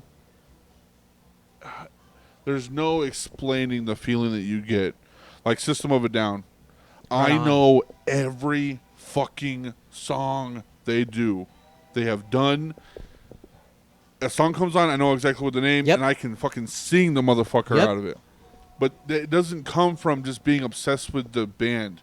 It comes from when I was walking to school Yeah. and going to school, and like the kids just fucking picked on me because I was the fucking sore thumb of my Dude, you're community. huge. You should have fucking destroyed them. You know, and I was just this weird goofball kid, Oh, you know? I love and I you. was like super skinny at I the love time. you, and I think you're such a good human. I try. We try. You know, be kind. I try to be kind. You know, but I was a goth, and you know, it was just like I was just a weird fucking kid. Yeah, but like, man. you put those headphones in and you listen to fucking AWA or whatever, or Yes. System of a Down Yes. or whatever the fuck it is, and you're like, damn, I don't give a fuck about anything now, They get me, and I get them. and that's all that fucking Message matters. fucking received, Yeah. man. That's fucking dope, dude. That like this is what it has became. The what is you, Ray? It's the culmination of who I am. And I mean, And the dedication, man. This is dedication peak 101, like for real. I just wanted this place to be an authentic fucking record store. The kind of record store that's literally saved my life. When I say saved my life, I fucking mean it saved my life. Going into the record store and picking out that music and taking it home and forgetting about all the shit Right. and connecting with those artists. Right. Well, I want you to know that there are kids out here that feel the same fucking way about this. I hope so. That's all I want this to be. You know, like, yes, I need to make money. Yes, I got to pay the bills. Yes, I'd like to take home a few dollars to my fucking family. But ultimately, I want this place to be that. I want that next kid to come in here and feel safe, loved, understood, and to pick up that next fucking vinyl record, CD, cassette, whatever it is that's going to save their life. Yeah. Yeah. Like, literally save their life. Yeah. People don't know how much fucking music saves people's lives. That's the weird part about it too. All of these bands, dude, they're on the fucking wall. They're in these crates. Like, They're in the CDs. They're in the air. Dude, it's the air. You go in here and you're like, fuck, man. oh, I hope There's so. so much fucking stuff I can just meander and look I through hope and so. find some weird fucking shit. I hope so. And that's what I want, man. That's why there's a fucking red couch, and that's why there's these chairs.